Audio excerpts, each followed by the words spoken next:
the functionality kind of stuff. So we need to understand the terminology of quads, and you need to understand that. So first thing is the product. What is a product within a quads? A product is a target application that you want to test.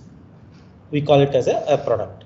So it could be a given enterprise will have multiple applications within their company. It could be just simple. It could be the same application, but there is a mobile interface and there is a web interface. So you can have two different automation setup for that. So you can create a demo as like this, a product. So within your organization, you have multiple products. So you can change between one product to another product by simply clicking here and just shifting between one to another. And then within a product, you also have a code branches. So a code branch is, as developers, you build after build on a weekly basis or a bi-weekly basis within your organization.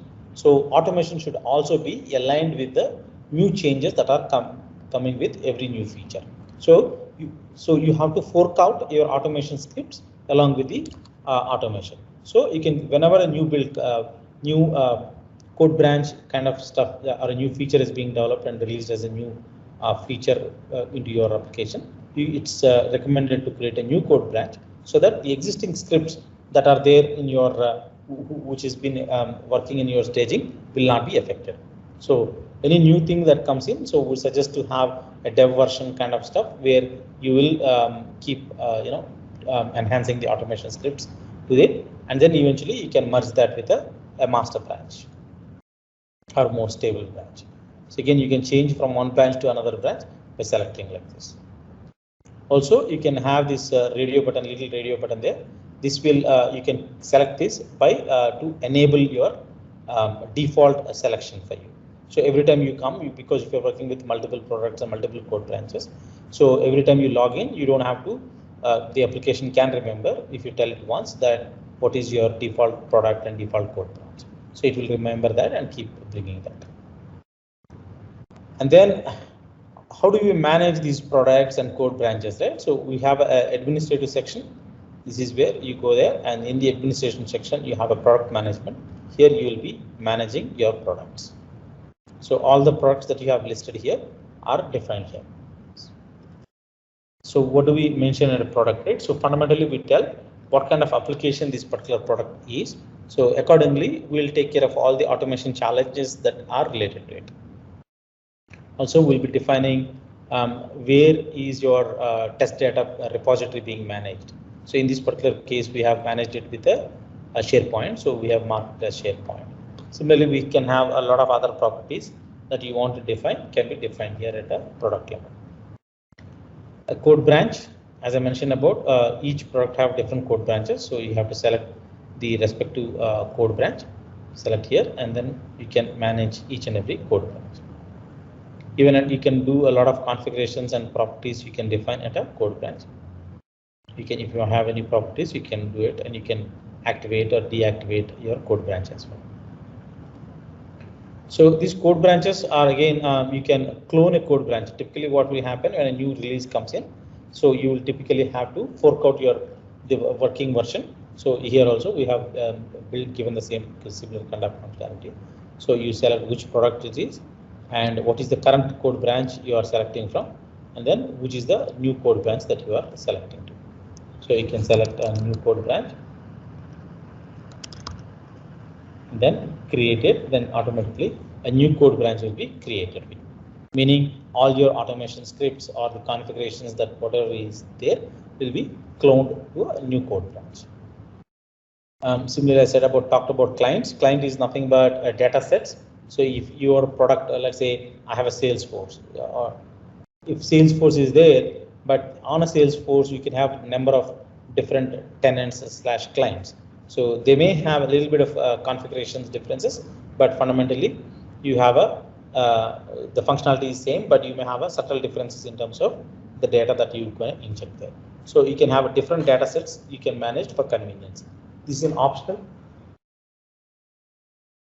At the product level, you can choose that if you don't want to have any client as an option. And then the deployment. This is the deployments that you have within your product. So this could be having a development environment, a sprint environment, staging environment, QA environment, and production environment. So different environments can be marked here properly. Again, at a deployment level, if I go into deployment level, you can configure a lot of properties here in terms of what is the URL that you are trying to give, and in case if you have access to the database and to fetch some test data, or you want to do some testing integrated with the database, then you can give any database related properties as well. And if you are configuring any APIs, and you can global variables that you want to define with an API management, that can also be defined from as an API params here. Right. So there is a library of properties that you can configure. So we have a explicit list of properties that can be defined and configured, so that you can review at a different stage. Right. So moving back, you can just come here and click on the dashboard. So you'll move back to your dashboard. Now, before we start with your testing process, you also need to go and create a features. We talked about a feature. So CRM testing. I want to select one more feature here. Let's say admin setup. I can create admin setup. Okay, like this, I can add number of things here. I can create one after one like this. And similarly, you can have some milestones defined here. So you can add a milestone and say when is my next milestone is going to be hit. So it will keep prompting you when your milestone is ready for June. Milestone for release 25, for example. So I can just mark it, and which deployment this is being tracked on. You can also keep the dates.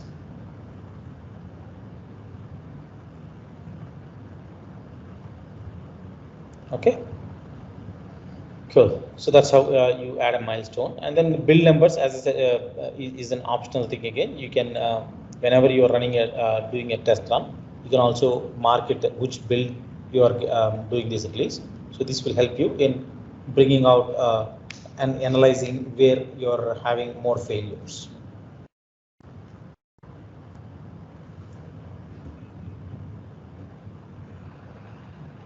Okay.